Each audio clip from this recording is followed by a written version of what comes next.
Welcome to 2023. It's like 2022, but they've changed the number at the end. And what a year last year was in Women's Rugby League. Featured, of course, with the World Cup, which, spoiler alert, was won by the Australians, which we all predicted anyway.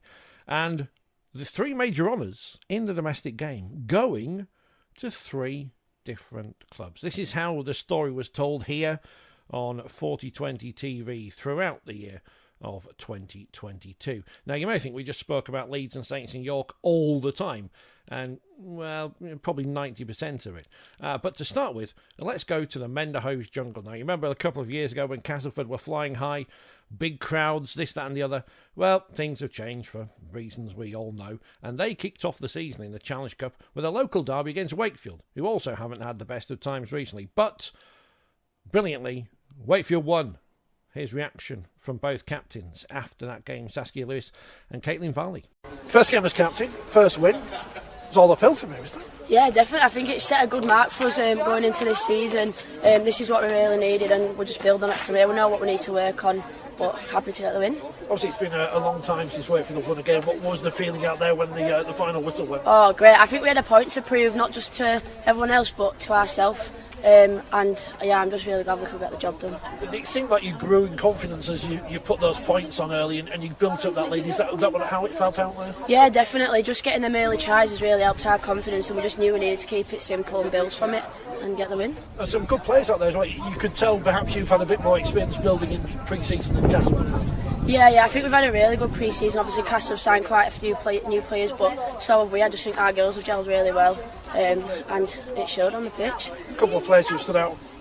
Abby Price won I think she made 3 or 4 breaks. Yeah. Certainly laid a platform for you. Yeah, really strong runner, and that gave our backs the girl forward. She set the platform, and then we could ship it, getting them tries. And Libby Priest, not a bad day. Was it two tries and a yellow card? Yeah, she's a good runner, is Libby, a really strong player, so we're glad to have her. First win of the season. Obviously, there's a game in a couple of weeks against Featherstone. Confidence must be high going into that. That'll be another tough challenge. Yeah, we know it's going to be a tough challenge, but we'll go and work on what we need to fix up in training and hopefully have a good game against Fev. Taking over as captain, how's that been in the lead up to this match? Yeah, I think it's been good. Something that I'm really proud to have been given by the coaches, and I think the girls have adapted to it well. So yeah, it's nice to get the first win as captain. Caitlin, first game as captain. What did you make of the experience?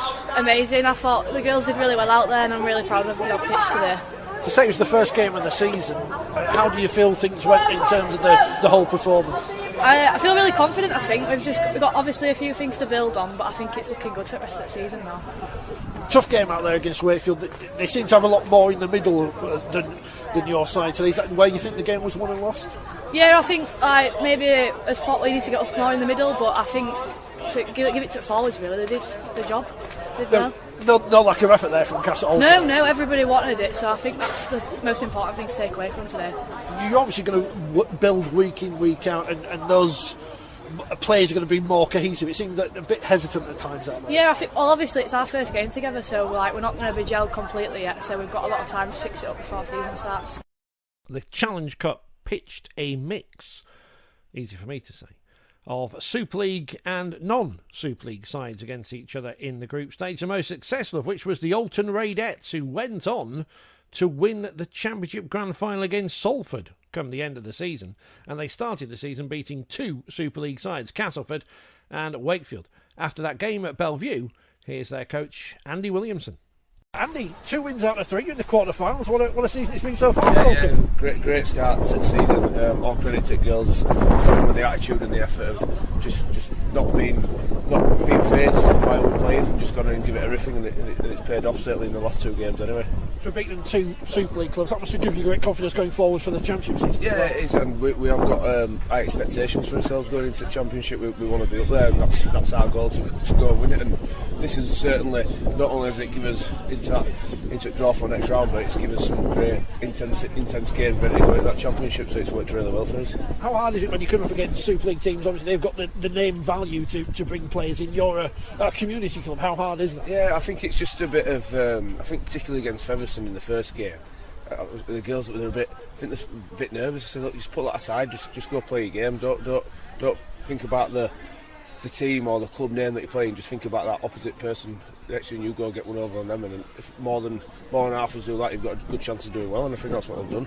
Tough game this afternoon, 12-all, and then going into the final minutes, get that penalty in front of the sticks. Must have been a bit of a stress reliever, that penalty. Yeah, and we're a bit nervous because we weren't sure how long we left either. Like, no one seemed to knew, and then but we'd got that set just before that. We'd try and set up for a drop goal. Obviously that didn't come off, but then we got that penalty and got the win in the end. I think it's York next, so a bit of a tough test. Very tough, yeah, very tough. I know. I think it's in middle of May or something like that, if I'm right, the next round. But I've just said to the girls there, be really proud of what you've done. But we need to put that York game out of his minds now and get concentrating on league going forward and starting next week. In the end, St Helens won the Challenge Cup, beating Leeds in the final at Ellen Road. Let's hear from those involved in the final.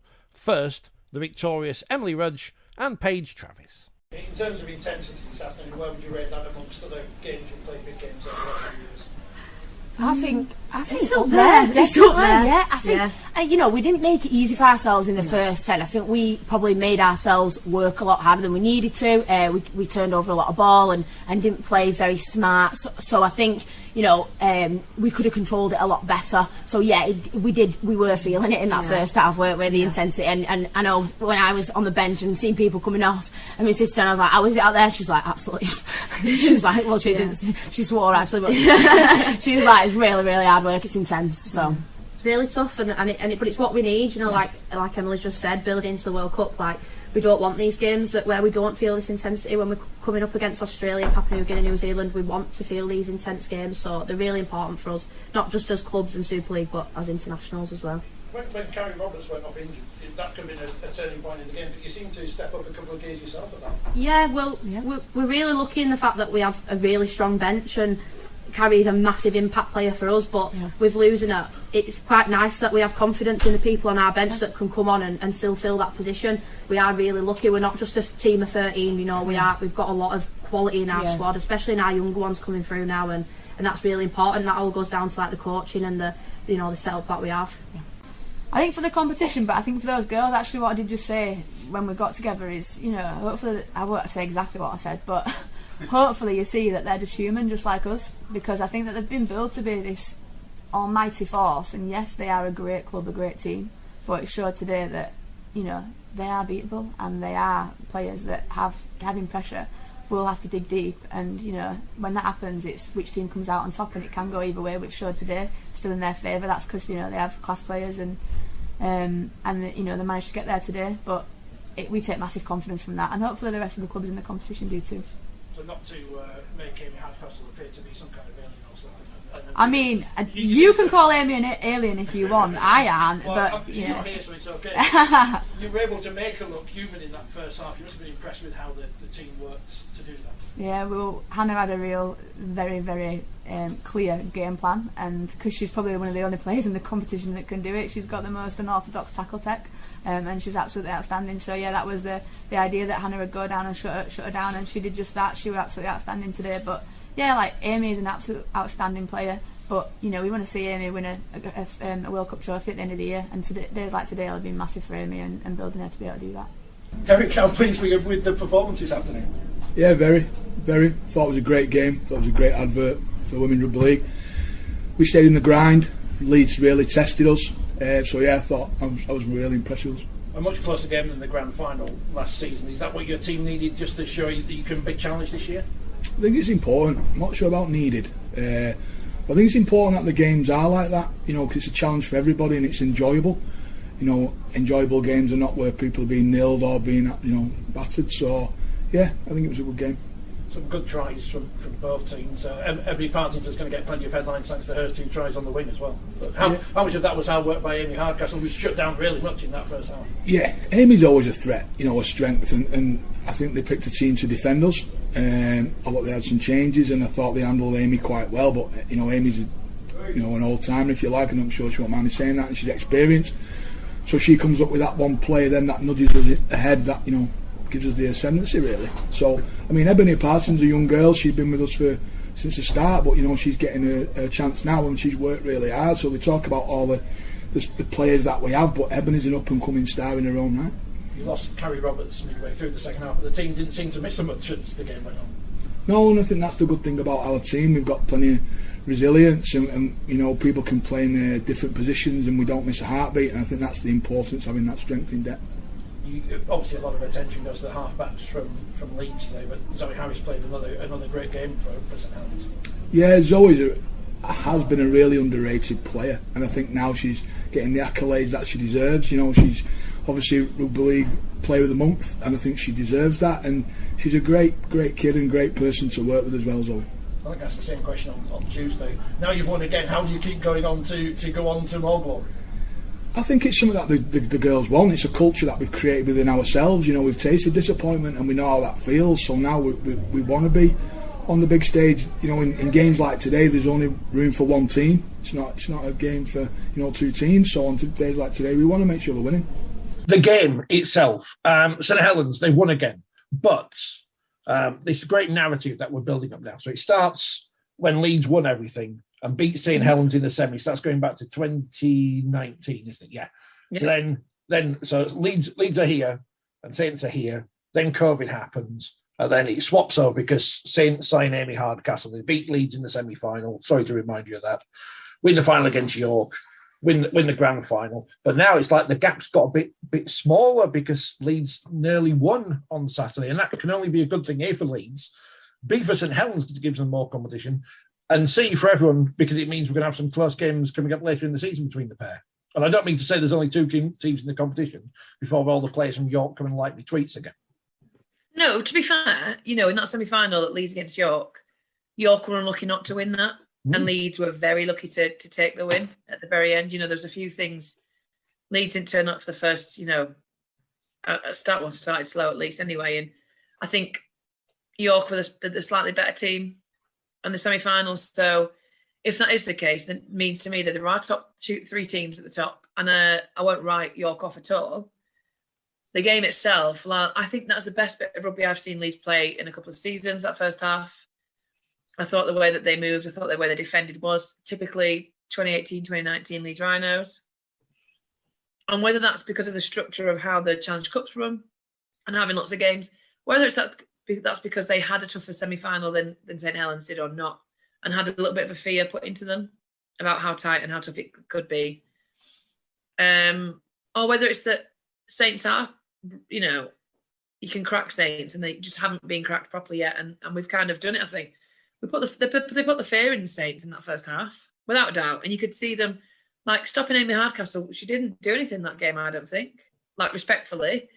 But that's down to Leeds shutting her down, and putting Hannah Butcher in the centres against her, who can tackle anything, was a great shout. And I think in the second half, unlucky with, you'd put your mortgage on Courtney getting that kick normally, wouldn't you? And to go for the two rather than to take momentum and keep going for potential of the 4 or the 6, then that was it. And I think that kind of swung the momentum. And I think after that, Saints just kind of took the spoils a little bit by, maybe the halves were a bit more dominant for Leeds in the first half. A few errors, maybe 3 or 4 chances gone amiss with Fran and Alicia, but I thought it was just a really great game. I think it was a really great game, and I'm really glad that it was a tight contest. The score does flatter Saints, and obviously they took the silverware, but I think in terms of women's rugby, I think that's the best game we've seen for a while.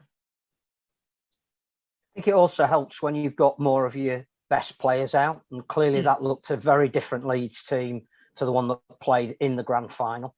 There were choices that they made selection-wise, which they haven't had that luxury of much last year. I think you're right about the selection of both Caitlin Beavers and particularly Hannah Butcher in the centres. It was to shut St Helens down, and it worked.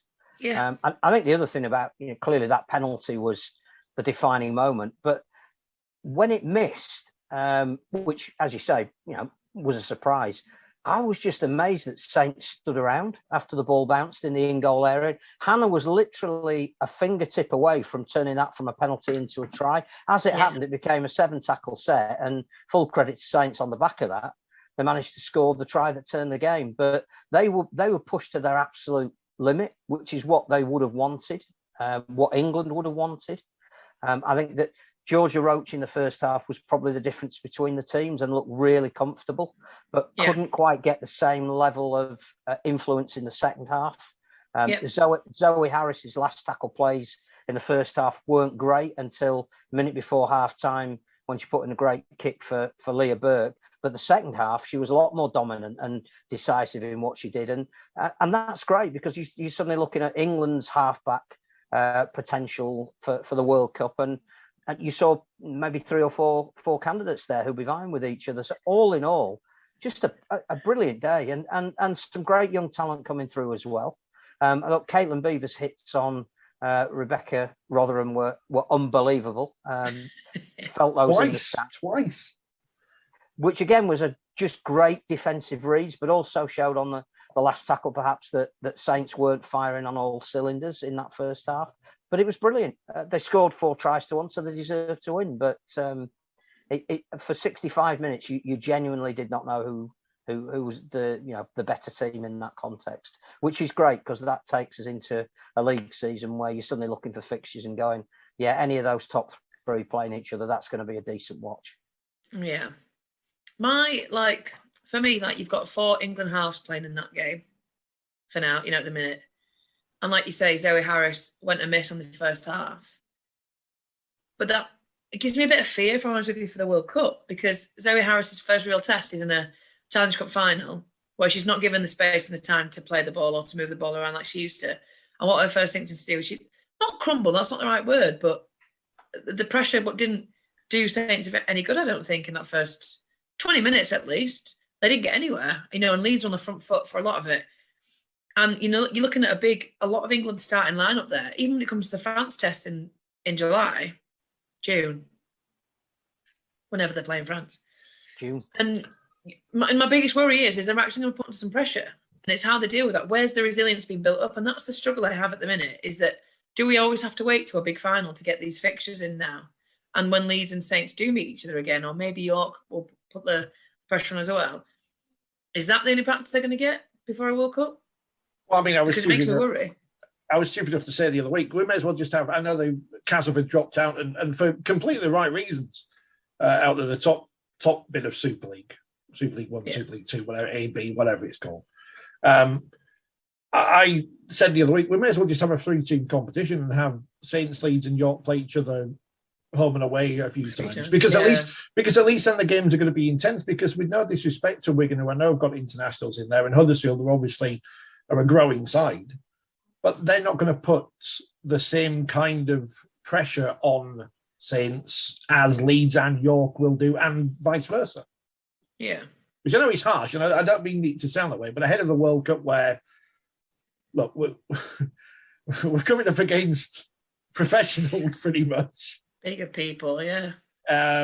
We need to give ourselves the best chance we've got with intense fiction. And that's what Emily Rudge and Paige Travis said in the press conference afterwards as well. What's an interesting development, and not everything has been, because you mentioned, obviously, Castleford have made a decision to step down a level. I was surprised when the press release came out yesterday that, we've lost Cornish Rebels, particularly at a time when we've got a semi-professional men's team in Cornwall. You would have thought that they would be in harmony rather than, dropping a women's team from Super League South. The exciting thing on the horizon, I think, is Catalan Dragons women. And again, we're talking a huge amount of cost and logistics, and I genuinely don't know how it would work. But clearly they were the big success of the Nines tournament. Well, I know Nines isn't the 13-a-side game, and they won't have played at that level of intensity week on week that certainly St Helens and Leeds and York are achieving at the moment. But were you as impressed with them as the reports coming back were, that they played with a bit of flair, that they were a bit of an unknown quantity? They beat Wigan, which again you wouldn't have expected at this particular stage of their development. They're going to be going back to Salford now in the final of the Nines competition. Should we be looking at, if we're serious about women's game, the women's competition, the value of England and France mid-season, maybe getting Catalan Dragons into Women's Super League if we can find perhaps a sponsor that will pay for that? I mean, that's such a massive financial burden for somebody to take on, and the women's game's not there yet. We're in the middle of a real steady growth of the game, and to ask for such a big payout for a team, I think is a big ask. Could you do like a 2-week block where they play 3 teams and then another 2-week block or whatever, or they come over and just play 3 teams? Or do you know what I mean? Can you fix it up so there's an expense, but it's not an ongoing forwards and backwards one? I didn't actually see them that much in the Nines tournament. It was a very busy tournament. I saw the bits and pieces, saw the odd half here and there, but it was a shot that they came and they made a bit of a stamp, and they are going to go forward to the final in Salford. And I'm really glad that they have, and I'm really glad that somebody else has mixed it up. And I really hope that the wild card is a carefully thought out one that's going to actually compete. And I think that there's areas where Catalan could compete. You're looking at the St Helens, you're looking at Leeds, both rested key players. So could the scores have been much different? Would the results have been much different? Yeah, absolutely. Would Warrington and St Helens drawn 17-0? I don't know, maybe not. But to see a team like Catalan get there, I think it's just good for the sport, isn't it? As cliche as that is, it's just something else getting out there. The Catalan do really well on their social media side of stuff. The coverage of it, hopefully, there'll be a bit more coverage for it, maybe from the France side or at least from our side, and at least get just a bit more out there about it. Let's take a trip back outside of the top bit of the Women's Super League, even though we haven't really spoken about that yet, and go into Women's Super League 2, where there was a featured game at the Summer Bash at Headingley, the day in which the Lionesses, the football ones, not the Rugby League ones, won the European Championship against Germany. You may have seen it on the telly. They've won lots of awards and stuff, but not as many honours as they should have got because politicians are idiots. Right, back to the point. Barrow had a very successful season, missing out on the top spot in the table thanks to Warrington, but success nonetheless on their promotion. Here's their coach and captain, Amanda Wilkinson and Jodie Litherland, after that victory over Featherstone at the Bash. How tough was it out there then this afternoon, Jodie? It seemed to be a very stop-start game. There didn't seem to be much flow about it. Yeah, I think it was tough from playing out there, and I think it's a big occasion. Some of the girls have never been in a situation like this before, so you've got to take that into account. But overall, I think we dealt with it pretty well. And I think the best thing about us and a team, we can go and beat teams 50-0 when it clicks and we go and put 50 points past people. But when we've got to get down to the tough and the rough and the nitty-gritty of the game, the fight for each other, and just to be able to do that is just as good winning like that as it is beating teams like 50-odd points. So I like winning when it's a bit closer. It's more enjoyable to play in, definitely. Yeah, I listened to the commentary last week, and obviously the scoreline was a lot more comfortable than today. But as you said, you prefer playing in games like this, and you're going to have more of these tough games going into the latter stages, hopefully. Yeah, and I think as well as the more the women's game grows and all of the teams get that competitive, and as we build towards kind of 2024 and a one-structure Super League, we want to be up there and we want to be involved with the big teams, and we want to be playing like that every week and showing how good the women's competition is, and then it makes it better for everyone, and hopefully more people will watch off the back of that, and it'll just keep growing and growing. Amanda, if they'd won, you'd have been level on points, but you've gone 4 points clear of Featherstone thanks to that result. How important was that this afternoon? Oh, really important. I think, from a coaching point of view, for me today, we come here and like Jodie said, I was unsure how the girls would deal with the occasion. I think we've prepared well. We're at a confident stage in our progress at the moment, and I think they just stay composed, and when it got really, really tough, they just worked for each other today, and that's what I was proud of as a coach. And yeah, today we needed the win. Do you know what I mean? Didn't want to put the pressure on the girls, but we needed to come here today if we want to stay up there with the best, and we needed to get the points, and we did. And full credit to them. So losing our fullback and having to put a prop at fullback, do you know what I mean? It shows the strength in depth that we've got in the team and how much they are willing to work for each other, and good attitude. So proud of them all. Big try just before half-time. Did that change what you had to say?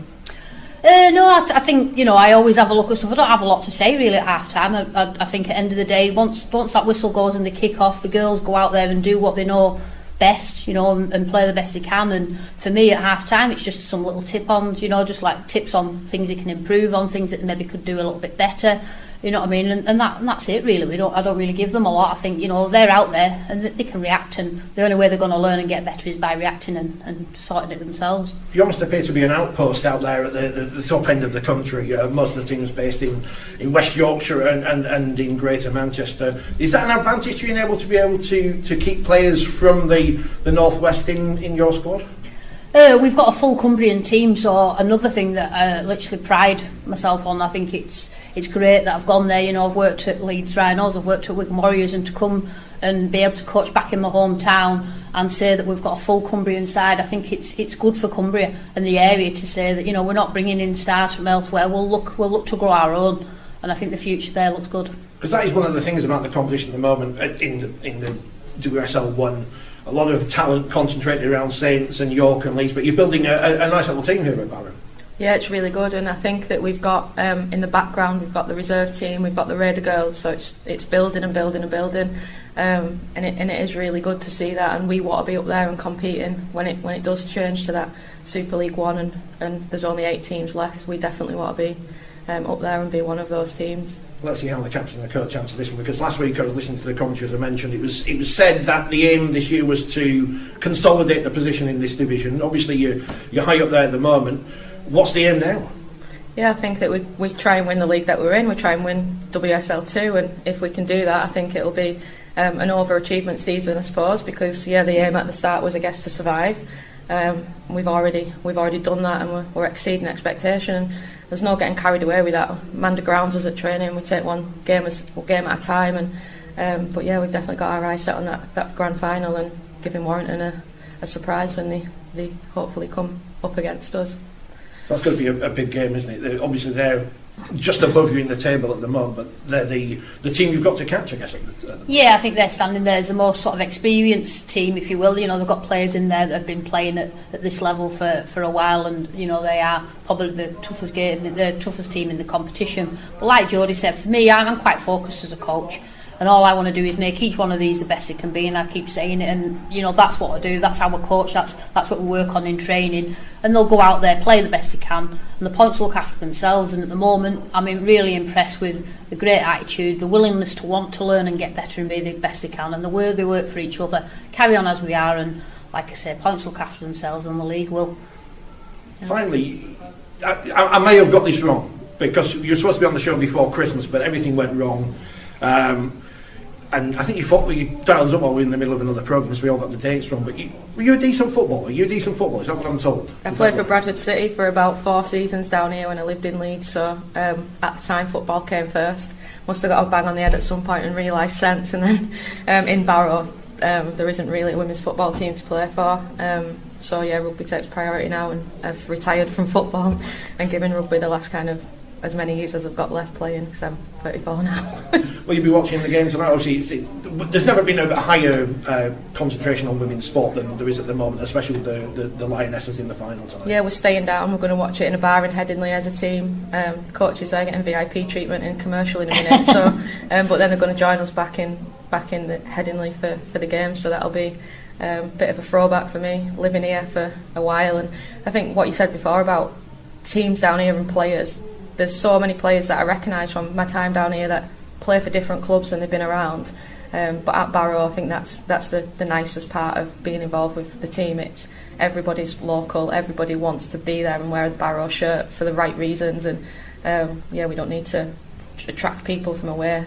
We just need to get what we've got and keep everyone happy in the squad. And I think we do that really well. The great thing about the rivalry between St Helens, Leeds and York this season is that, despite what I said at the start of the year, that Saints would probably win everything and Leeds might finish second, it was quite tight between the 3 clubs, with wins being traded throughout the season. After an important one over Leeds at Headingley, having been beaten by York in a previous round, Derek Harmon, the Saints coach, spoke to us at Headingley.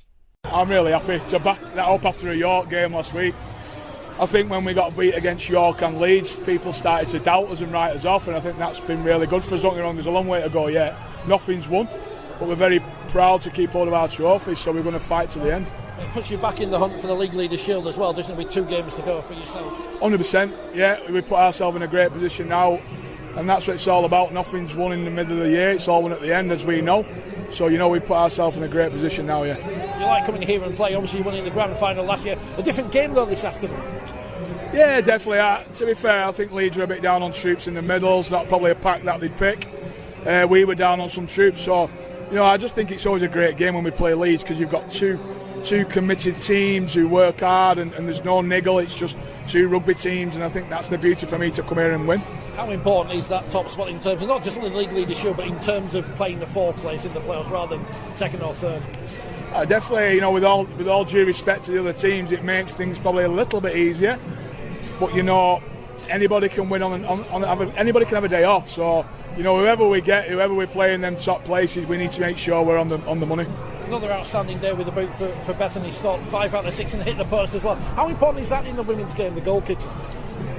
I think the people who watched the last game when we played it on Sky, we got beat 2018 and we missed 4 of our goal kicks. So one thing we've worked on and talked about is we need to go up in 6s. I think today Beth did an outstanding job and we went up in 6s, hence then when you start to pull away from teams. So it's a massive part of what we do. York then, and I am still flattered that my tweet saying that as soon as Saints signed Shona Hoyle, they were going to win everything and Leeds were going to be their challengers. That they used that as motivation. That and everyone else who said the same thing, not just me. I'm not that arrogant, come on. But York, as it turns out, won the League Leaders' Shield at Headingley, although they had to wait a week to get it. So here's Lindsay Anfield and Tara Jane Stanley after winning the League Leaders' Shield, and Kelsey Gentles having picked up her medal for winning the League Leaders' Shield. She predicts game scores, so that's it's good. We predicted it today, so we're happy about that. Congratulations, League Leaders winners at York. You won it at Castle as well. How's it feel the second time? Yeah, it's amazing. Do you know what I mean? People play down the League Leaders' Shield, but for me, it's just a culmination of a really tough season and the determination and the commitment that the girls have showed. So yeah, no, it's fantastic. Number 1 seeds going into the playoffs as well. So you've got Wigan next week. You know that. When do the celebrations end today and the work starts for next week? Or do you get to celebrate, or is it just a yeah, no. Do you know what? It is something that you deliberate because obviously you want to go into next week firing, but you don't always win a trophy, do you? So to not celebrate properly is probably a miss. So yeah, they're celebrating today. I'll be celebrating today, but back on it tomorrow. You got to the Challenge Cup final last year, very early in the York story. Is this where you thought you would be this year? No, do you know what? We didn't even put we didn't put anything on it. We just said going into this year, loads of fresh faces, new team. Number 1 goal: improve each player, improve as a team, enjoy the season, pick up a trophy off the back of it. Then amazing. Because now you've got the number 1 seed. So you've got the target on your back. You're going to go into the playoffs as the one they're all going to gun down for. And Leeds and Saints in the semi-final next year. You've got to face one of them potentially in the final. It's going to be a great playoff series. It is, and that's what, you know, hopefully what York have done is bringing something to the table in terms of another top team, and you know, building up to today, nobody knew who was going to win it. It could have been one of 3 teams, so obviously I'm grateful that it's us, but equally for a neutral, what a great league. How important is that, as you say, for York, not an established force in the men's game at the moment, but up at the top table now in Women's Rugby League? Yeah, and I think as a club in general, that's where we're wanting to be. Potentially changing a team around as quick as we have done in the women's is a lot easier than it is in the men's. But yeah, the club's got massive ambitions, and obviously I'm more than happy to be part of it. Tara Jane Stanley, she's extremely humble. Got to play the match today. She's been tipped to win Woman of Steel. How important has she been to the team? Yeah, she's been massive on and off the field. I mean, Tara has a moment, but yeah, what she brings in terms of experience and a skill set, and how she plays. You know, she's always dangerous 20 metres out from the line, and she's dangerous 20 metres getting off our own line. So yeah, she's been huge for us, and yeah, she's got her eyes on a World Cup and she needs to be in good form, and hopefully she'll be there. What have you learned from your times at Castle in terms of being in those big finals that you can bring and change to York to win one if you get that far? I think I was a pretty new coach at Castleford when we were going into finals, and my kind of motto was leave no stone unturned, do absolutely everything you possibly can to win it, you know, and that was more training, more physio, doing everything. And I think what I've learnt from that is sometimes less is more, focus on the basics, get the headspace right for myself and them, just take it as it comes. Does your assistant enjoy going through the video after the game? Yeah, she does. She watches a lot of rugby. Probably knows more than I do. Thanks. Yeah. Thank you. League Leaders Shield winners. Congratulations, Tara. How's it feel? It ain't sunk in, really. I've just done an interview out there, and it's probably the worst interview I've ever done. I'm just in shock. I'm in absolute shock. Like, I'm over the moon. Like, what the girls put into today's game, it's just on the back of effort after effort. We were our heart on our sleeve, and today it's shown. Leeds were fantastic. Leeds are always fantastic, especially when they go behind and there's not long on the clock. We know what they've got. We see Frank Goldthorpe's try. It was sensational. But yeah, we held in, and our grit and determination got us through it. 10-0 down. Any worries at that stage? We've been there before. When we played them last, they scored first and they got on the front foot, but we knew we had to battle it out. We had to ride the wave, and then we were hoping that momentum with our hard work had come in our favour, and it did. And I remember just saying now, like, the momentum is our way. We just need to play our game now, and everybody listened, and it was just fantastic. You say a great team effort. You won the Player of the Match award, but I guess that doesn't really matter to you. Doesn't matter at all. It's great to have it. I said, but it's all. I wouldn't be able to score my tries. I wouldn't be able to get my kicks away. I wouldn't be able to do what I do if it wasn't for the work that these girls do. So yeah, it's an honour, but it's players of the match today. It's the team. League Leaders Shield only the start for York. Yeah, obviously the revamp was about 18 months ago, and obviously they beat Wigan last year in the semi-final of the Challenge Cup and went on to the final. But this obviously trumps it, winning the league. But yeah, what the staff are doing, what the director of rugby Clint's doing, he's got big dreams, and we're just taking it game after game, and we can't do what we can do if we don't get the confidence from the club and from the coaching staff, and then we can't do what we can do. So yeah, it was fantastic today. This is a difficult one because you're obviously celebrating there at the moment, but you've got a semi-final next week. You're going to be big favourites against Wigan, but you've still got to put in the effort to get that win again, especially as it was a close game last week. Yeah, it was a really close game last week, and yeah, we've spoke about it. We've said if whatever happens today, we have tonight, and then we lick our wounds tomorrow because we're going to be sore, and then we work on training on Wednesday, and we stay hydrated from Tuesday. So we know what we've got to do. We need to keep we've worked a lot on mentality. We need to keep our arousal levels at the right point. So yeah, we've prepared for the loss today, and we've prepared for the win, and we're going to go out and enjoy it. And we mentioned the Player of the Match today. You're heavily tipped to become the Woman of Steel this year. Do you feel that you are the best player in the league this year, or who would you feel is the best player in the league this year? There's a few. There's a lot of girls going on. Fran Goldthorpe's just scored an absolute worldie. She was up for it last year, and then there's a lot of the St Helens players. Do you know what I mean? They're brilliant as a team, but there is some fantastic individuals like Amy Hardcastle. The Woman of Steel is obviously again a great honour, but I can't do what I can do without my team. Like, and I mean that like to the bottom of my heart. Well, let's start, Kelsey, because you've got a League Leaders Shield winners medal round you, mate. Now, some would say I should have maybe a share of that because my tweet seems to have spurred you on to victory over this season. Well, 100%. I think that tweet, that cut deep. When everyone thought that, we wouldn't even have a chance. So we thought, all right then, we'll show you lot. Congratulations on winning the League Leadership and obviously making to the grand final. Tough game out there this afternoon. So tough. You know, we knew it was going to be tough though. You know, Wigan, they are the toughest in the league. You know, Wigan men, Wigan women, they are one of the up there with one of the toughest people you'll probably play. So we knew we was up for a battle when we got here, and it was battle of the territory that first half. We just really need to absorb all that pressure, and I think we finally did that when it came to the second half. Yeah, what was said at half time? Because it seemed like you put a lot of pressure on them in the first half, but weren't able to break through them. We just said, like, we are doing well, like, we don't need to question what we're doing and how we play. It was just that final choice, the final pass, that just wasn't coming off for us, so we just wanted to take it back to basics and just get back to the way we play, and it came off. What happened to the eye then? How did that happen? First 5 minutes, I don't know, I went to go tackle the girl, and next minute I know I couldn't see out this eye, and that ball just went straight over my head. I said to Tara, I can't see, like, you really need to give me 10 minutes so I can get some vision back, and once my vision came back I was alright. 3 of your teammates have been nominated for Woman of Steel today. Which one of them do you think is going to win it? I can't say that. I will not be answering that question. You know, any of them deserve it. They're all brilliant in their own ways. Big game then in 2 weeks' time. How do you you've been in finals before. How do you change what you did in the past to win this one?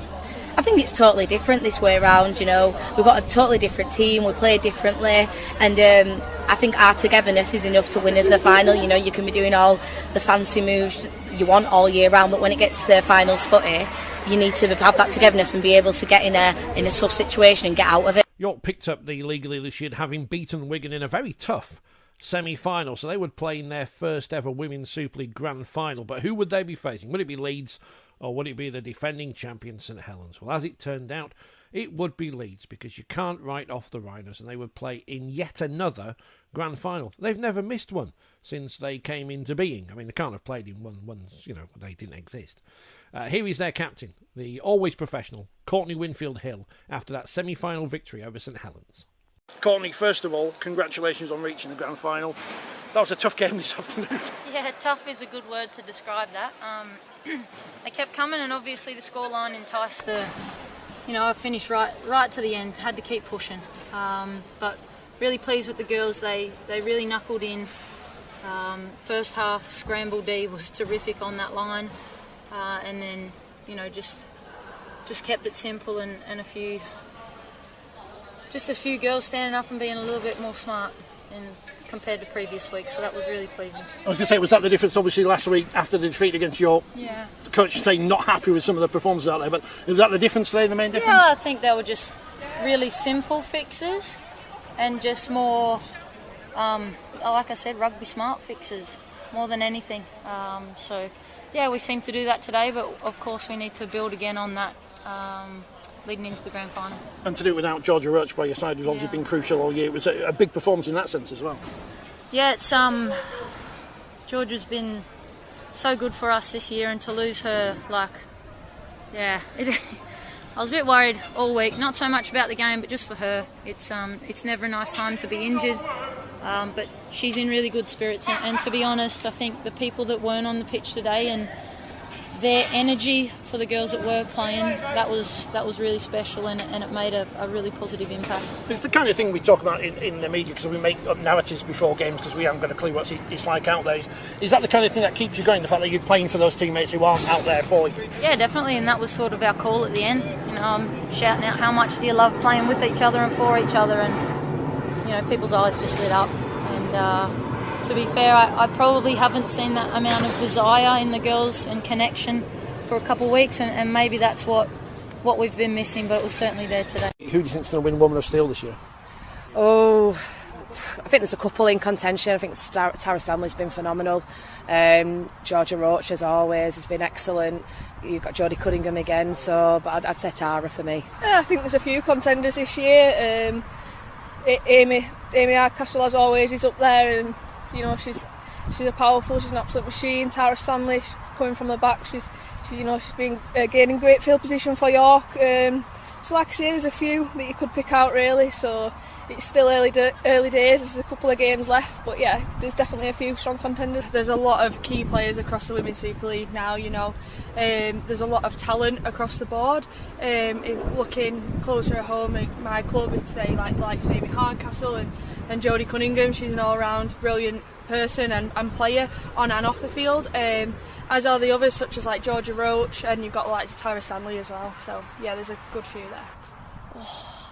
There's quite a few contenders this year. Obviously, Amy Hardcastle's been doing well. Tara Stanley's been doing well.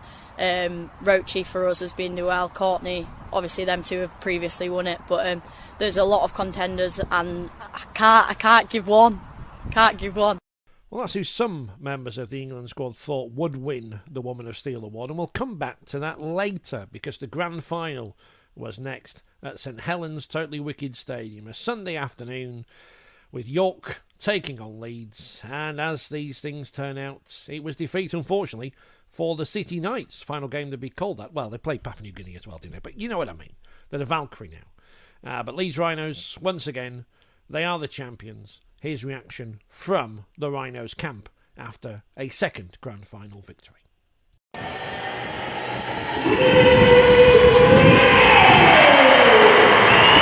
That togetherness, that grit, that determination, and playing as a team and as a collective and just being connected is what we've really been working on for the majority of the season, but really managed to find some form with it this back end, so it's obviously taken its time. But yeah, I think we were good considering we made it hard for ourselves at times in terms of retaining possession in the right places. But grand finals are won by teams, and I think today our girls really showed that they're a team unit and had great team spirit. I don't even know what to ask after that, but how does it feel to win the grand final again? Oh, absolutely amazing. You say again as if we do it back to back all the time. I wish we did, but yeah, just absolutely amazing. I can't wait to celebrate now, I'll be honest with you. I can't wait until a beer touches my lips and then the celebrations will start. But yeah, we've worked hard enough for it. And I think we just had this new level of confidence these last couple of weeks. We've turned up at games saying we are going to win. We've not asked questions. We've not been worried as such. So yeah, we've cracked on and we've done it. Because it seemed after the game against York a couple of weeks ago that perhaps things weren't going right, but everything has turned around so quickly with a win over Saints and now this grand final win. Yeah, definitely. I think we've just had to pick up the backside, if I'm honest, and I think like we know we need to work for each other. It's not always going to be perfect, but we need to go back to the basics when errors are made, and you just battle it out. Lois always says, it's a simple game. It's a simple game. Just get back to the basics, and I think that's what we've done these last couple of weeks, and just really add each other's backs. I've kind of forgot what it felt like last time we won a bit of silverware, but it feels immense. A lot of the girls, this is their first time winning any silverware, so I can only imagine how they felt from how we did it quite a few years ago, so I'm just immensely proud of the girls. As strange as it sounds, do you feel like you're one of the most experienced players in the squad these days? Well, they say I'm one of the oldies, but I'm only 20, so probably that's the way they see it, but I'll take the experienced logo any time. We spoke after the game against, I think it was St Helens, about you moving position. You've always been playing in the centres all year. Play of the match in this game. You've made that transition. How have you found it this afternoon? I actually really like centre. I like the fact that it's a lot of defending. At fullback you obviously don't get that, so to be able to defend and have the ability to hit lines to get some good attacking, I'd really like it. Don't get me wrong, I don't mind wing or fullback either, but I think I kind of find my footing with centre. How much defence you did today? I think that's why you won that. I know you scored 2 tries, but I don't think you missed a tackle out there. Oh, I hope that's the case. I'll have a look at the stats and I hope that's the case. I'll be holding you to that, but yeah, my body is already feeling it. I can tell that's the case, but but again, the girls just put a massive shift in. Big celebrations tonight? You know it. Just that's it. But the girls will just get round each other, and it'll be really nice to spend company with the girls, especially after that performance. Togetherness. That's all I've got to say. The word togetherness. Thank you. Enjoy. Thank you very much. From the game against York 2-3 weeks ago. Yeah. Did you see today's result happening, and what have you changed from the team from then to now? 100%. Anytime we've lost this season, it's not been because of someone else, it's been because of us. Like, we know that we've got the answers. It was just probably fine-tuning some of the messages to the girls, and me reflecting on what I was giving them as a coach. Am I giving them enough information? And probably not, actually. We went into the Saints game with a real clear game plan, and the girls responded really well to that and gave us some really positive feedback on what we offered them to help them get the win, and so we went with it. So yeah, at any point when we've lost this season, we've kind of gone, actually, we can be the reason that we don't lose, and we haven't today, but certainly today we were. Talk about the team, but as yourself, as a female coach, how important is that for Women's Rugby League that you've gone out there and coached the winning team? Which either you or York would have coached been a female coach. Yeah, it is great because it just shows a pathway. I know, like Lindsay, I played with Lindsay at England, and I have a lot of respect for her, and it's just great. I saw her coach before I even thought about coaching. Amanda Wilkinson, she went and lifted the trophy with Wigan when I was a player, but unfortunately injured in that grand final. But it's just great for young girls to see, current players, that there is a pathway in the game for female coaches and young female coaches. So yeah, really grateful to the club of handing me an opportunity when I had to call my time on my playing career. Asked about after the wheelchair game yesterday, what is it about Leeds doing all these grand finals this year? What is it about the club? The people, probably. How heavy is that trophy? Very. I'm getting elbow cramp, but I'll take the elbow cramp. It's worth it. Congratulations. Thank you. Another grand final win. How does it feel? Terrific. They're always very special, even just to be in a grand final, to lift trophies is great. But this group of youngsters we got, the resilience they've shown over the last few years, I'm so proud of them and just really happy for them today. I just said to Caitlin Beaver, she's almost one of the more experienced members of the squad, and she's only 20. It is a very young squad you've got there. Incredibly young, and I think you saw that in the program, The average age is only lifted by a couple of us, really, but this group, they got a tremendous, future ahead because they've got so much experience at such a young age, and keep that core nucleus together, and they're going to continue to have some fun over the next few years. A few weeks ago after the defeat against York, I wouldn't have predicted that Leeds would have won the grand final, but yet again, here's Leeds in a big game and Leeds with the trophy. Yeah, we always find a way, don't we? And I think that's what we pride ourselves on, is continuing to to graft, and we love a big occasion where the girls just look at each other and find new gears. So yeah, it's been really special. You've got to celebrate, don't you? Yeah, the coach is calling me off, so Go on, better head off. But thank you. Thank you. Awesome. Congratulations. Autumn came and the World Cup did as well. A year late, but the anticipation was worth it. Remember all those years ago when Prince Harry made the draw at Buckingham Palace? I don't know if it's allowed in there these days, but one team involved in the draw was Brazil. They would face England in their opening game of the competition. And before it all got underway, we went to York and spoke to their captain, Maria Graf. Maria, welcome to England. Welcome to the World Cup. I never thought I would see Brazil play Rugby League. What has the journey been like to get here to this tournament? Como é que foi nossa jornada? Nunca pensou que o Brasil ia estar aqui, como foi a jornada? I never thought this too, but I think we deserve to be here because we worked hard and we have a good team. Good players, so I think we can surprise the world with our rugby league. How did the game go against France yesterday? Yeah, we are looking forward for this game because we are making history, and in our first time in World Cup, just against the whole city, the opening game, we are looking forward, but we are very glad and prepared. What have you seen much of England play? Do you know much about how they play, what to expect on Tuesday? England is a good, really good team. I watched some games and I am surprised with the skills from England, but I think we can play so well as the team of England. Brazil is a massive country. Rugby league, a tiny sport over there. How did you get involved? I have played Rugby Union before, so when we haven't many visibility from the rugby in January, the Rugby Union is like a platform for rugby league in Brazil because rugby league is just beginning, but I think we can turn bigger and stronger sports in Brazil because with this first time in World Cup it's like a spotlight.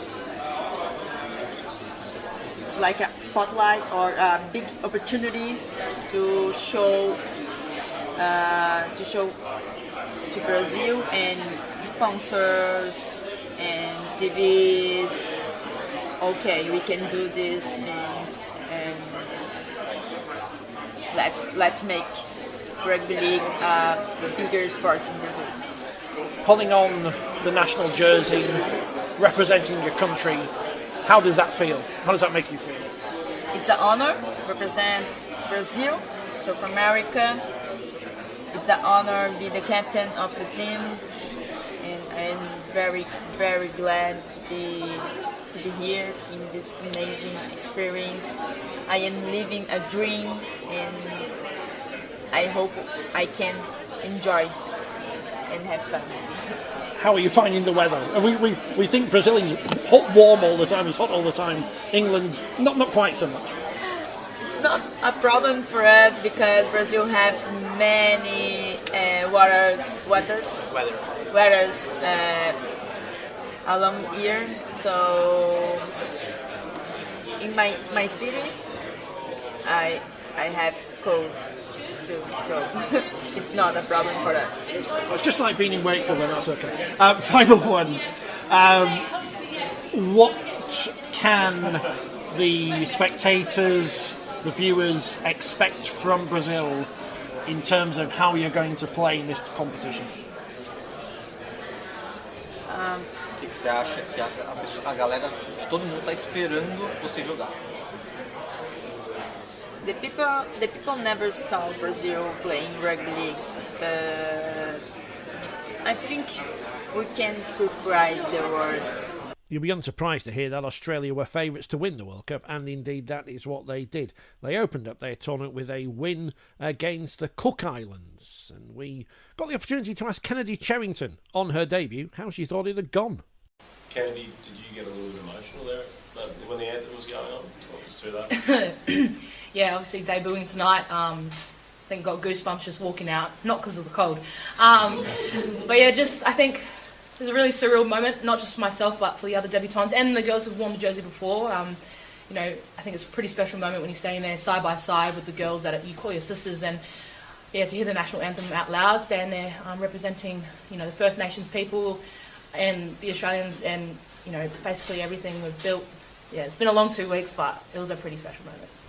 You got family here, or to share it, or are they back home? Or? No, everyone's back home, so I think that was part of the emotion too, knowing that everyone's watching on TV and Fox League, and had some family friends in the crowd, but yeah, everyone's at home. So.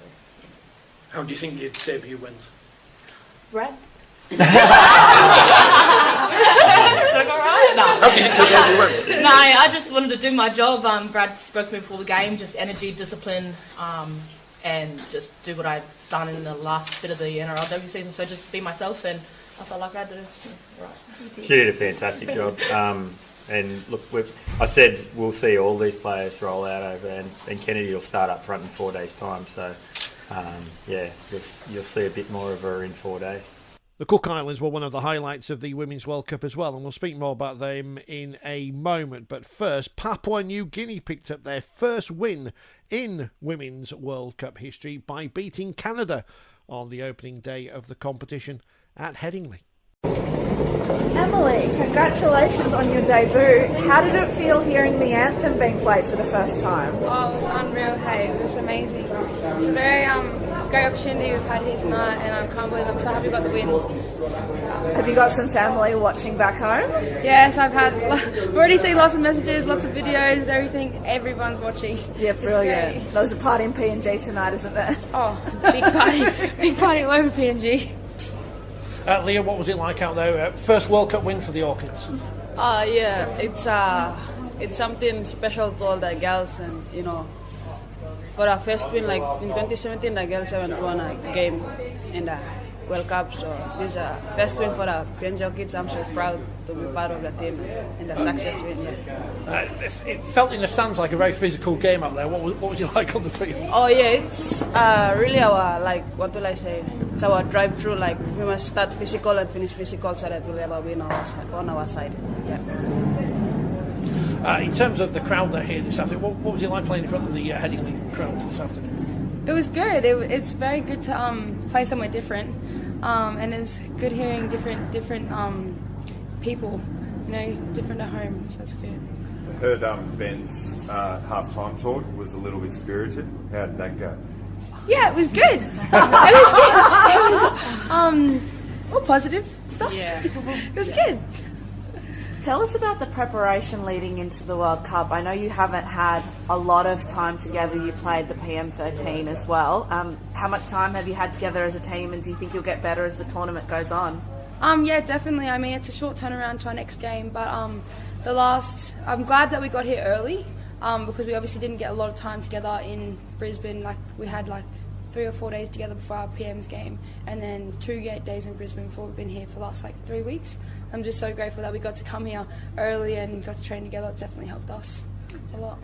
Tell us about Elsie Albert. I know she's a pioneer for Women's Rugby League in PNG, but what impact does she have on your squad, especially seeing as she's playing in the NRLW now?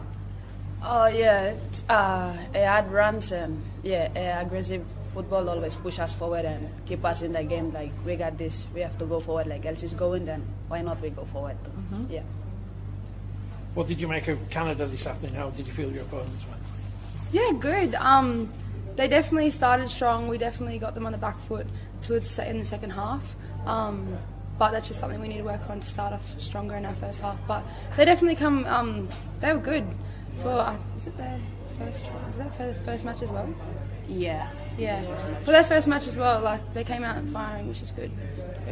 What were you happy with out of today's performance, and what do you think you can improve on for the next game? Our defence, we definitely made some massive hard hits today, and I'm sure they'll be feeling it tomorrow. We've just got to work on shortening up our passes and working on that back line play, because it's wet footy out there, so it's very it's harder to control. Get used to the wet footy, I think. Yeah, 100%.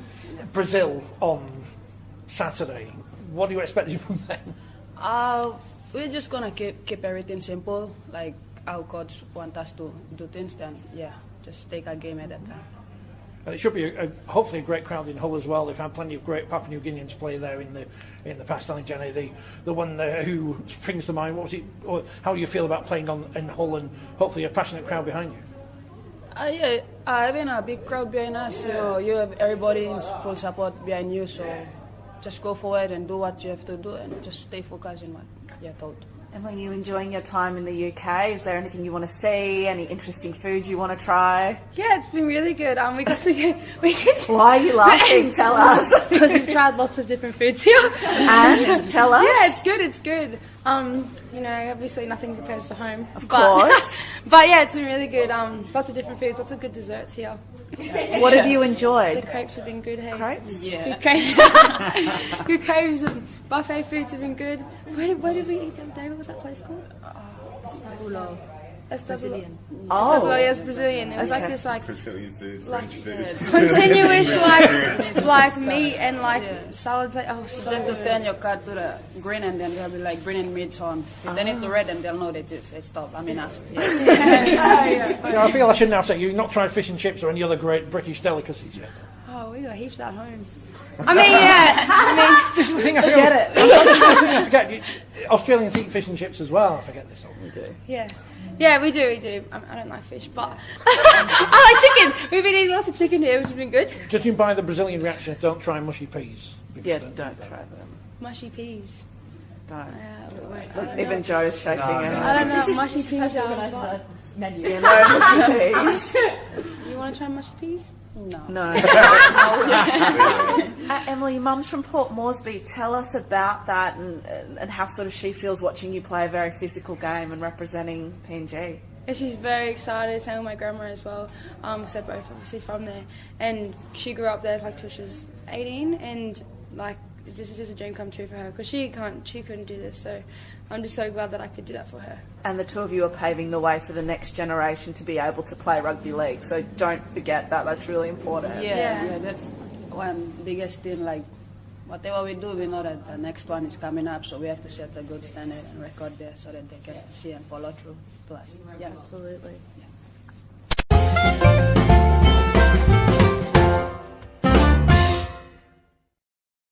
Rusty, was that what you were expecting, that level of intensity?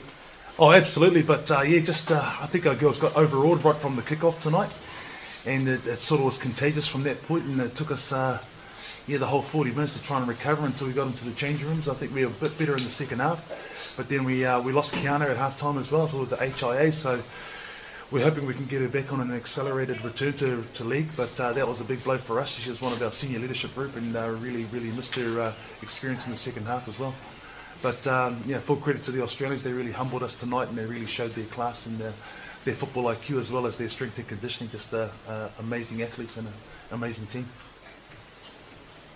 What can you explain to people the difference between, I guess, the pathways that the Aussie girls have come through and how new women's rugby league is in the Cooks, and just the contrast there? Oh yeah, well, they've got the resources of the NRL, multi-million dollars. So they flew here first class. They got amazing. I think they got $20,000 each for making the side, and they got huge match payments. We had to, we had to meet the night before we flew to England, and that was us. That was our preparation. And so we've only had the time that we've been here to actually gel as a team, which is really hard. And even just trying to select our side was really difficult for us. We had girls from the Cook Islands flying to New Zealand and Australia to try and trial for us. And as you can imagine, when we've got players like, say, Api Nichols, Crystal Tamarua, who are of Cook Island descent but always choose to go to the Kiwis, and our men are in the same boat with our premier players choosing to go with the Kiwis. So that's really hard for us, yeah. And so basically you've got amateurs up against full-time professionals. Yeah. With that view, amateurs against close to full-time professionals, what do you make of the decision for going to run for 80 minutes? I think the time's fine. I've got no issues with the time. Probably my biggest issue would really be with the pools. I just think that for starters, Australia and New Zealand should have been split between A and B pool. That's a no-brainer. I think that's just common sense. They played every grand final, so I can't imagine how they ended up in the same pool. I don't see any system that allows the two top seeds to be in the same pool, and so that's pretty tough. And obviously for us being in the pool of death, and as I said before, England's in the spa pool along with the old Brazil and Canada. So I think that's a little bit unfair. Yeah, absolutely. Did you enjoy the conditions out there this evening? Oh, it's the same as usual. Love it. I love playing in the weather. Oh, I'm never in the weather. Didn't take a step back against the Australians at all from minute 1 to the last minute. You were trying, just couldn't get quite over the line. I guess it's the passion for me. I love my country, and I always play hard for them. It's my family, for my family actually. Kimiora, we heard that the team has only come together quite recently. Are you all enjoying your time together? Of course, we're all about our culture and connection. It is pretty hard trying not to, we didn't have a week together like every other team, but I think it's our families and our connection with each other that holds us together. So I'm pretty proud of their efforts. So we just can only come back and play Kiwi friends with more heart. I think the crowd also enjoyed your effort tonight. Your fans in the crowd didn't stop chanting the whole time. I think they like the Cook Island drums too, so they're part of our culture too. So thank you to our drummers who come out tonight to support us. Absolutely. Has there been a good level of support from home guys? From football? Yeah, there's heaps of support. Financially, we're a bit under the radar. We don't, just like Coach said, we don't have the resources like many of those other teams, but we just come together, play with our hearts, and we can only produce what we can. When you ask us in the future about our highlights of the World Cup, we are going to mention Brazil versus Canada. Tied up until the very last, I think it was the last kick of the game, and a victory in the end for the Ravens. I'm a bit out of breath. I had to come down a heap of stairs. They started melding together at the end. Pretty heartbreaking, I guess. Yes. But, no, I'm very proud of them. They were excellent. Yeah. Can you tell us a little bit about, your emotions? I really want to win, but I'm so proud because we did our best at field, and heads up, yeah. It's just the beginning, it's just our first time in World Cup, so step by step we can do better, and inspiration the next generation. So in the next World Cup it will be so much better. Yeah. And I think we can do it. Well, it must be fair to say that it exceeded expectations. These 3 games, is it? Yeah. Look, after the last game, as I said, the girls sort of beat themselves up a bit, and I was a little concerned coming into this that they would be too hard on themselves, but they turned it into fire, and I thought they came out quite well today. I'm very happy. It did exceed expectations in a lot of ways today, in that they went from a team that was pretty punished by England. We did a few silly things against Papua New Guinea, and they sort of had a good crack at us too. So for the girls to come back, get that experience and really do something with it was the most impressive thing I've seen for a long time. They were great today. And everyone's sort of taken the team to heart off the pitch as well. How much have you enjoyed the whole experience and the way the public has really, taken to? O público gosta de vocês muito. Ele foram do campo, muito. We have good dancers on TikTok. I think the Brazilian is be happy, so we have good energy, and In the field, we have a good team. Out the field, we have a good grip. So we are proud. One of the highlights of the tournament is Edna's try. Can you tell us a little bit more about it? Man, that's the slowest 100 metres I think I've ever seen. She's got little legs and they crack along at a good pace, but she's certainly not the fastest in the team. I think she's been playing for a while. I won't give away her age, but you go back a couple of years and I reckon she'd have 20 metres on herself. But it was a definite game changer and a mood changer for us. We were the girls weren't exhausted, but they were just waiting for that break, and Edna certainly got that for us. She was great. Would a draw have felt like a victory, really, the first competition? Yes, a draw would have been nicer. I was really hoping to get in position and get a field goal. It certainly was in my mind.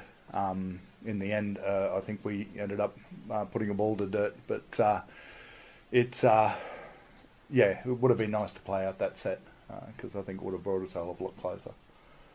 But, you know, got to move forward again, and I'm really looking forward to the future with this team and Brazil. I can't wait for our next head out, and Canada have already set out a challenge, and France.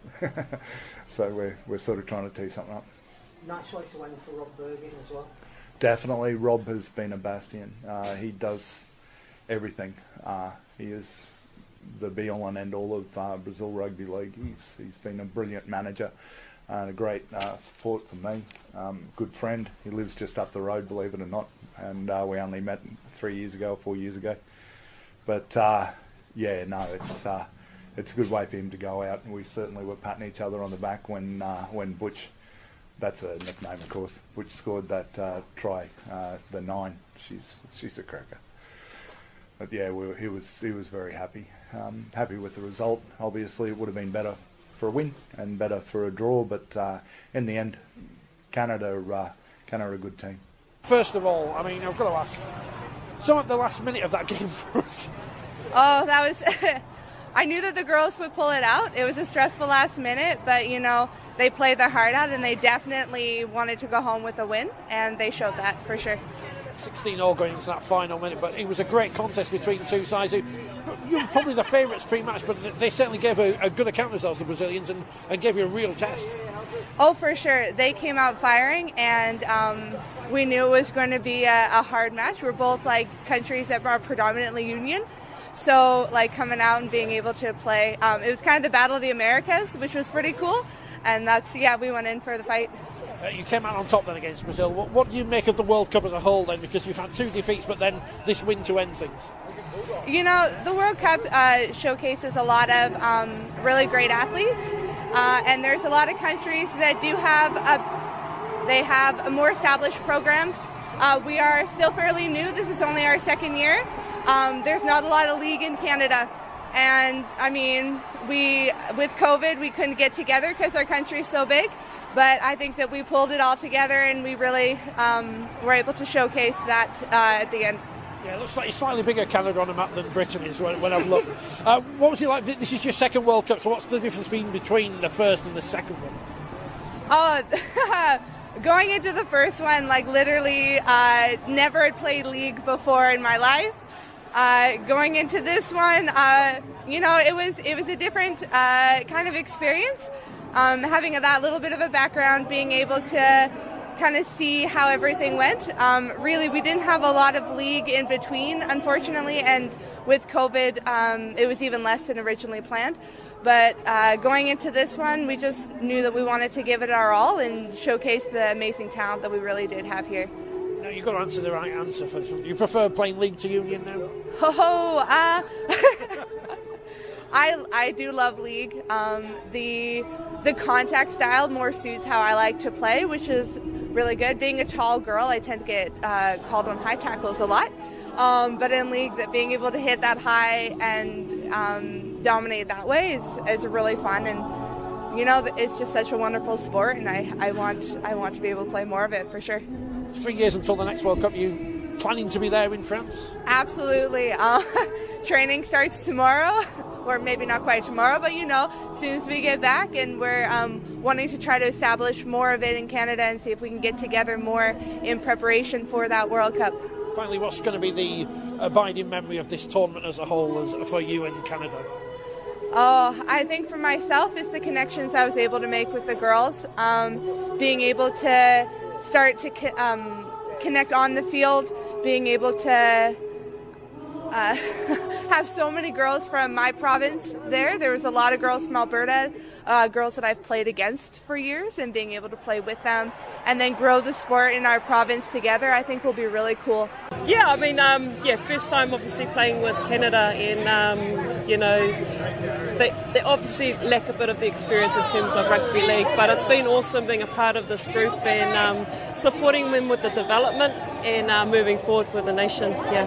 Have you ever known a game finished the way that one did? Yeah, no, that was a bit of a tight one, and it could have gone either way.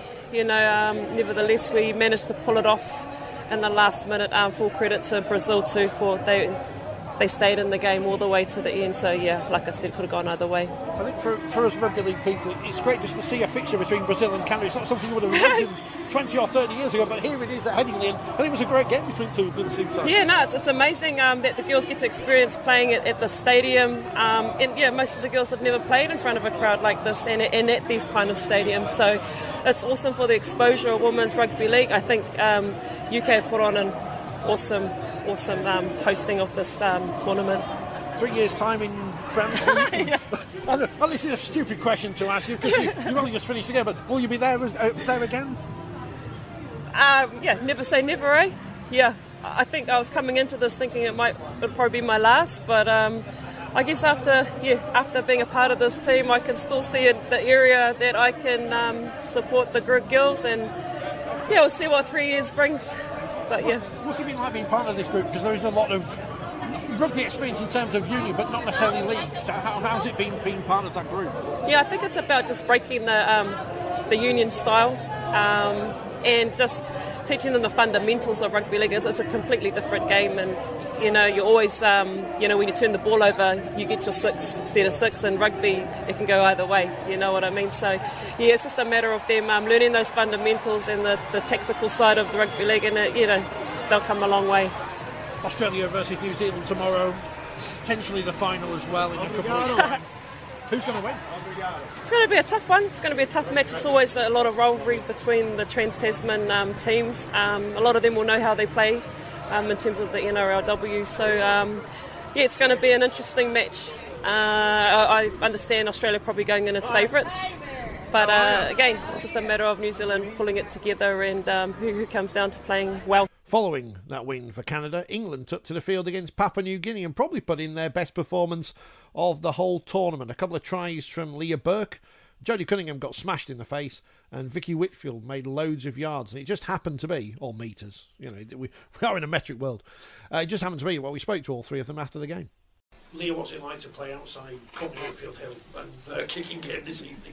Oh, it's really good. There was so much space on that left edge, and I think we've got that connection now that I know that when she's going to kick it and she knows that I'm going to be on the end of them kicks. I think it just showed tonight what we've been practising, and I think it paid off.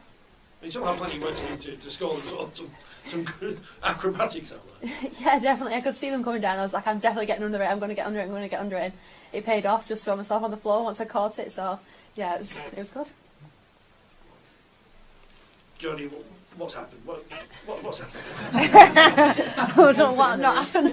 It was tough in the middle today, and PNG threw a lot at us. I think this happened about 5 minutes in, to be honest. So I had half an eye for most of the game, but yeah, it was tough and it was really physical. And I think, like Craig said, we dug in really hard across the field. I think the outside backs worked really hard, and they finished when they got the opportunities, which is all we can ask for as middles when we're taking a bit of a battering. Is just when you get the opportunity to finish it, and the outside backs absolutely did that. We never panicked at any moment.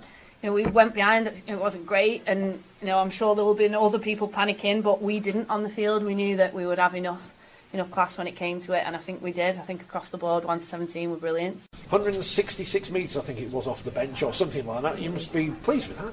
Yeah, absolutely. I think it was something like 145 in my first game, so to beat that and to keep growing as the competition gets further in, it's good signs, yeah. And a try as well against very tough opposition tonight. Yeah, I think Courtney put that on a plate for me. So yeah, we were actually joking that I'd get told off for that actually because I was out of position. So glad I got the try, so I won't get told off. But yeah, it's good. I've joked about this on Twitter, but everyone must be really glad that Courtney married an English woman to qualify for the team. Absolutely.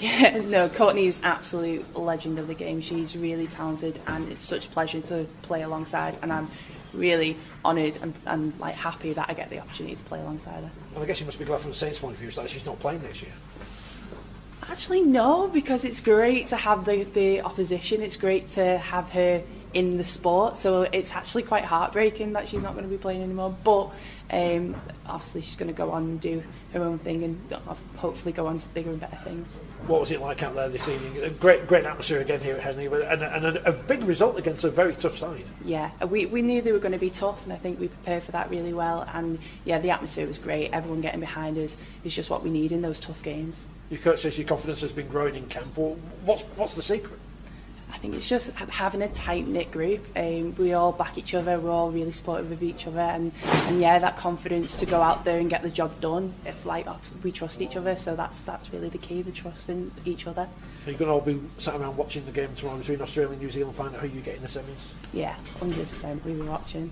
And I guess you're glad that you've got 24 hours more rest than they've got as well going into Monday. Yes, yeah, 100%. Obviously recovery is going to be key in the build-up to that game, yeah. How important is it going to be to get a big crowd there down on Monday and hopefully cheer England on to a place in the final? Yeah, it's obviously really important. Like the crowd here tonight was fantastic. And we always say, like, of these 13 on the pitch, that crowd is the 14th man, that really pushes us through. And when the games get tough, that's really going to be the difference for us. You think you were robbed of the Player of the Match award today? I think you were the popular pick in the press box at least. Honestly, I think that was an absolute team effort to get over the line, and there's a number of girls who could have got that tonight. So yeah, Jodie's well deserving of that. Playing at Headingley, another win, 3 wins from 3. Congratulations, you're in the World Cup semi-finals. How are you feeling? Yeah, it's pretty special. The vibe's really great here at camp. Yeah, especially being a Rhino, it's really nice to secure the win, 3 out of 3 now. So yeah, it's really great, and we're looking ahead of the semi-final now. How did you feel your game went coming off the bench this evening? Yeah, I like to think that I made a bit of an impact. I really enjoyed it. I thought that at times it was very tough, but 13 on the field, they did exceptional, and yeah, I just passed the ball really. Right, you say it like it's easy, but it's hard work out there, and they're a very physical side. I mean, it's a cliche to say they're a physical side, but they're a good team as well, and England really put in a great performance tonight. Yeah, definitely. There was our toughest challenge yet. We were tough in defence especially, but we just had the grit and the effort and the fitness at the end of the day, and we just worked for each other, which was really good. The combination between Courtney and Leah Burke on the wing, that paid dividends tonight, and she got a try for Vicky Whitfield as well. Everyone seems to be among the points tonight. Yeah, it's pretty special that Courtney obviously having the vision to picture that, and then Leah finishing it off. It's just talent now, and not even hard work, just talent really. What's it like being part of this squad and having so many of your Rhinos teammates in there as well? Yeah, it's very special. You know, it's a once-in-a-lifetime opportunity, especially being in the World Cup in our own country. And yeah, it's very special. But having my buds around me, it's great. Semi-finals, Australia or New Zealand on Monday. How much are you looking forward to that? Yeah, it's going to be tough, you know, but I think the picture is going and winning the World Cup. One step at a time. So the semi-final will be a challenge, but we're all going to work together and put in the hard work. And you get 24 hours more rest, and then I guess you might need it after tonight's game as well. Yeah, definitely. It was very physical, as I said, so bodies are going to be hurting, I guess. Well, probably in the morning. I'm already starting to feel that way. But yeah, an extra 24 hours will hopefully give us the advantage. Great support here tonight, and I guess you'll be hoping for the same on Monday as well. Yeah, definitely. You know, having the fans behind you and the reception at the end, it's incredible. You know, all the the girls and boys wanting your signatures, it's special. So yeah, it really spurs you on. Do you think you'll ever get used to that, the selfies and the autographs and stuff after games? No, not all. I mean, I gave my socks away today, which was, I had cold feet at the end of it, but no, it was really nice, you know. When I was younger, I never had that, you know, female role models, so it's incredible. Do you ever wonder what these people are going to do with your socks? It's just weird. Yeah, I know, like, what they might frame it or something, you never know, I mean, a bit sweaty, like. Kira Bennett there. Where her socks are, we will never know. Probably on eBay, worryingly. Next day, we were in York to see the final games in the other group. Cook Islands beat out France, and it was a cracker between Australia and New Zealand. Before we talk about that, though, we did our podcast there live, and we're joined by a couple of stars of the now York Valkyrie in England's Gracefield, and Alicia Clayton. First question's easy. Who are you? What are you doing here? See, I'll let you go first. That relaxes you. Yeah, it does a little bit, yeah. So I'm Alicia, I play for your Valkyrie, so I've come here to support the girls play. I'm Gracefield, I play for Valkyrie as well, and I've just come to keep Alicia company. We were expecting you, so I'm not going to ask you any questions. Oh, we will. That's fine, I'm here to keep her company. Scott, so where's your medal, Scott? Put it away. Yeah, Sharon. Get it out. This is like bullseye now. This is like, you know, not here's what you could have won. But this, Oh, wow. Oh, that's So amazing. we have that, a World isn't Cup it? winner with us. Yeah. Nice. To will inspire we us have all. another World Cup winner by the end of Alicia, why Rugby League? How have you ended up in this exciting stadium playing for the York Valkyrie? So I actually started when I was younger. I followed in my godmum's footsteps, so she used to play. And then I was like, oh, I really want to do rugby. So I started at school, but my school didn't have a team. Like, there was just no girls turning up, so I was quite lucky, so I was able to go play at a different school. And then I went down to New Age All Blacks. And then I was one of the only girls that went up into open age and just stuck it out ever since, so yeah. And then just came to York. And it's gone quite well at York, hasn't it? Yeah, really well. I think as one who's like been here from the beginning and seeing it grow, it's been amazing. Yeah, for how far we've come. Is he not one of those people from Castleford? Well, this raises the first question, that when a whole load of new players come in, how do you view that? Is that we're going to get our noses pushed out and we've done all the hard work, or here are some players that we can relate to, that play at a level that we want to aspire to, so we'll try and match them? No, I think it was amazing for them to come in, because it's what York needed to be better. We just needed the players, extra players who kind of was more advanced than what we had at York. So them girls came in. Obviously some girls did disappear, but I think they just obviously didn't like the change, they didn't want to commit. But the girls who have stayed and committed, the nose haven't been pushed out, and everyone's just improved each week. So yeah, no, it's been really good and I've enjoyed it. In terms of aspirations, I mean, clearly each year is getting slightly better. You had the joy of picking up the League Leaders Shield, the heartbreak of losing a grand final. Yeah. How are you sitting for next year with the rebrand and everything? Yeah, I think the rebrand's really good. I like the fact that it's like two teams but one club, and it definitely shows the two difference in the teams as well, instead of just being that one team, because sometimes you find supporters just talk about the men's team and not about the women's. So no, it's really good. So yeah, we just got to go that one better, but all the girls are up for it. So we're here celebrating the Women's World Cup. There've been some great games already at York, got semi-finals to look forward to. Yeah. Genuinely, can England win it is the first question. You are allowed to answer that. In fact, you might be in a good position to answer that. Yeah, I think we are in a position to win it this year. I think for us, the year off, the postponement from COVID has done us a real service in that it's given us an extra year to gel as a team, being able to bring in more players, players who might not have played last year for the World Cup have been allowed an opportunity now to play in a World Cup, such as Danny Anderson, fantastic prop forward.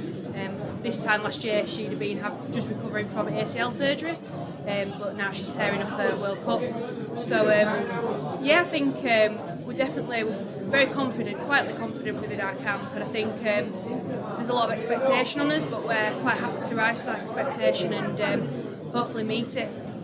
Can you give them some advice on what it takes to win a World Cup? Yes, please. Because you've actually got... Give it your all. Yeah, give it your all. Make sure you go out on the pitch and leave nothing behind. I think Better than your opposite number. Yeah, I think we've got a group of girls that are confident and 100% willing to give it their all, so shouldn't be a problem if that's the case. What's the experience been like so far these last couple of weeks since I spoke to you the other week at the Yeah, uni? yeah, it's been fantastic. Every step of the way has been quite magical. I know that they say that playing in the World Cup's special, but it's special not just for the on-field reasons, but the off-field you get to really sort of like cement yourself into good friendships across different clubs. So like, for example, people who you haven't really spoken to before, you get to make new friendships, but equally you get to strengthen pre-existing friendships, and it all helps that we're a very cohesive group and we all get on really well. There's no sort of like pettiness, no bitchiness, which is quite rare for a group of female players.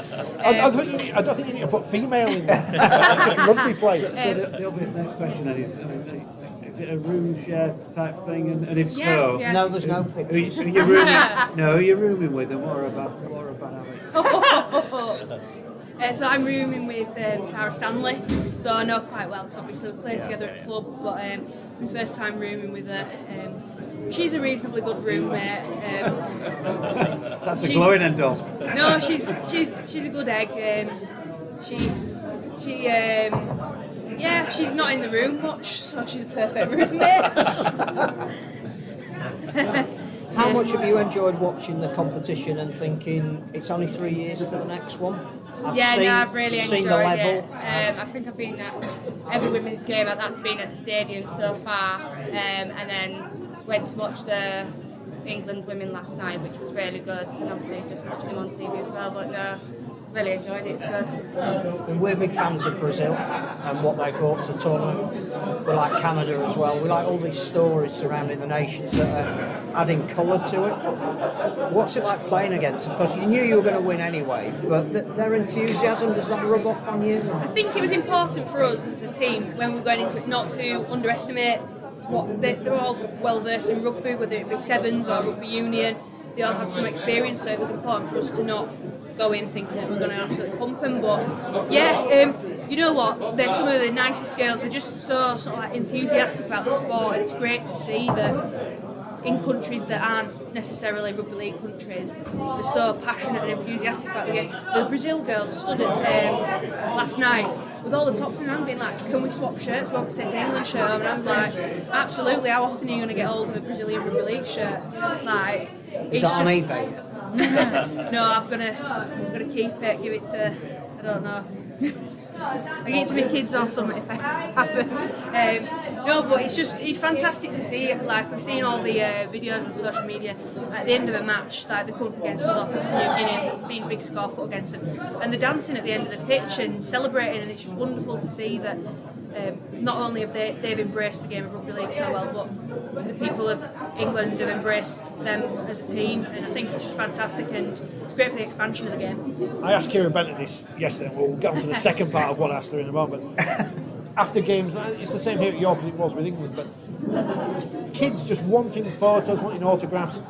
Are you ever going to get used to that? No, I don't think so. I coach a group of girls, and like even when they're down, like they were like, "Oh my God, can't believe we met so and so from like New Zealand and all the teams like that." And like obviously Australia being down to the Heworth, and the girls met them and they were buzzing. And I think it's like for them to see it, it's like where they want to be next, and that's all they ever talk about when it comes down to training. Like, well, I want to be like so and so, and it's like work to it, and then you can get there. But no, yeah, I think it's great for the younger generation to see. Did anyone ask for your socks after the game? I was walking around the pitch barefoot last night. I think there were groups. What's going on? I'm not sure. I'm not sure why anyone would want a pair of match-worn socks, because they're not exactly before they've been glamorous, cleaned.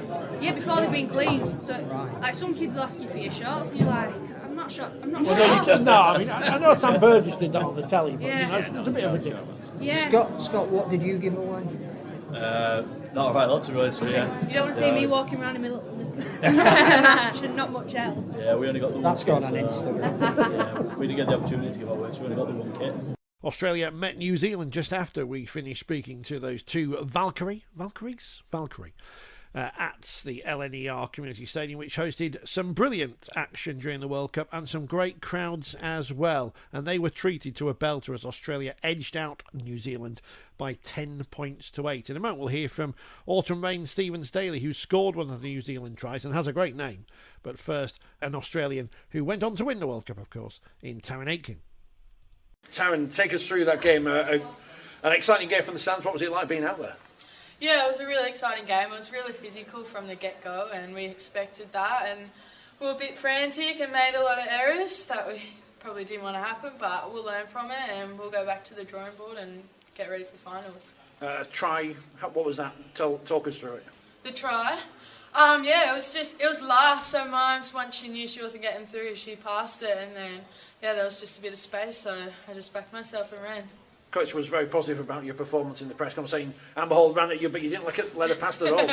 Yeah, first time playing against Hawley. Normally we're on the same team, but I knew she was going to come at me, and yeah, I just had to do my best to get in front and hope for the best. How did you cope with the conditions there? Because it was very swirling wind, it seemed. Yeah, it was really windy tonight out there, which was probably the first time, but yeah, it probably just makes a bit difference in kicking and catching for the back three, but yeah. Tough game out there. You've had a couple of easier fixtures in terms of the scoreline. I'm not saying they weren't tough physically out there, but now you've got the test of the semi-finals, knockout football, Papua New Guinea on Monday.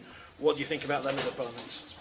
Yeah, that was probably the game we needed heading into finals, having a physical and challenging game. And PNG have been building really well through their campaign, and we know they're going to be physical again, and they're playing good footy at the moment, so we'll be ready. And going into that game, how are you feeling yourself, confident in the way you've been playing? Yeah, I'm loving my footy at the minute, and playing with all the girls, it's really good and really fun, and just loving the experience. Have you been able to watch much of the rest of the tournaments? Men's chest. Yeah, I've been watching the men's. Going out to watch the boys play tomorrow against New Zealand, which will be awesome. And of course, you'd love to make it both teams playing in the final next week at Old Trafford. Yeah, it would be really good having both the teams there and getting a double header, but we'll focus on our semi-final first. Talk us through the game. It was great from the stands. What was it like being out there? No, it was a good game.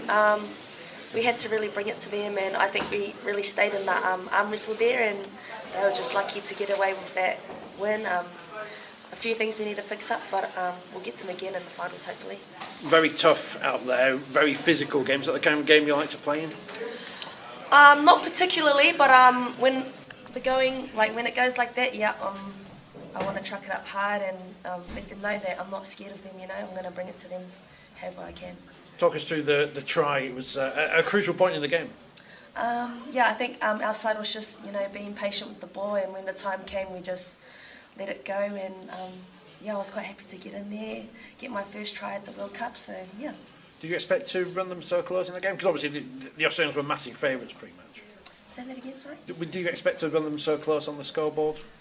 Yep, I do actually. I know that we can really have a good battle with them, so I'm quite happy with how we went, even though we lost. I think it was a good, tough game. And now you've got Monday semi-final against England. You had plenty of support out there in the crowd today from the neutrals, but on Monday, of course, the home nation, a different kind of crowd and a different kind of game as expected as well.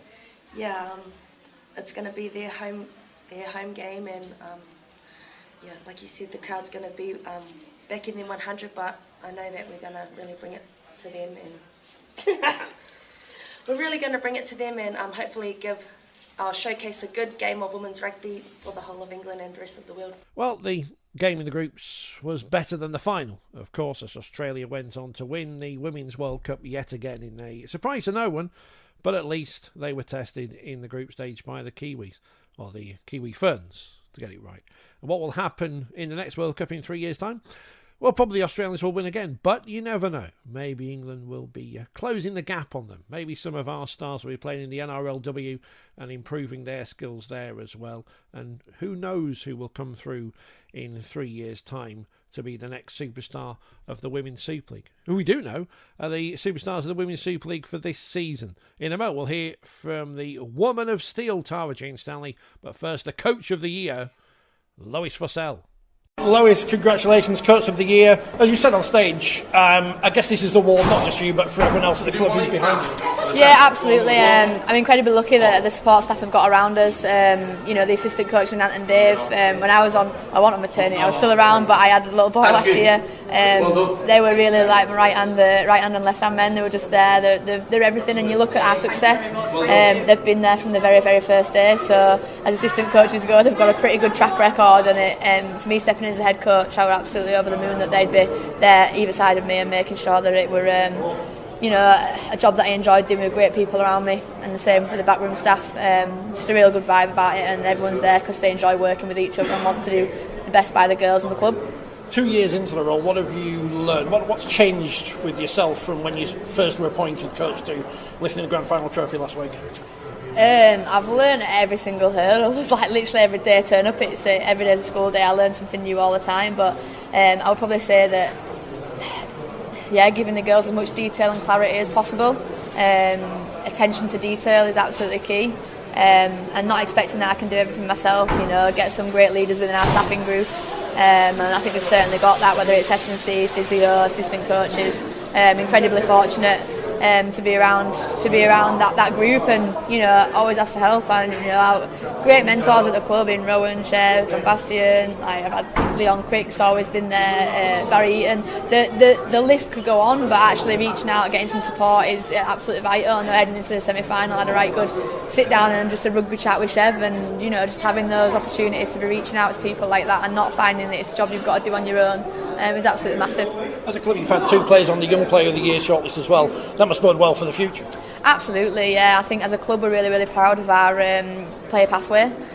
You look in that group, you've had the amount of players that have come through our academy system, but Fran and Kira absolutely thoroughly deserve to be in that shortlist this year.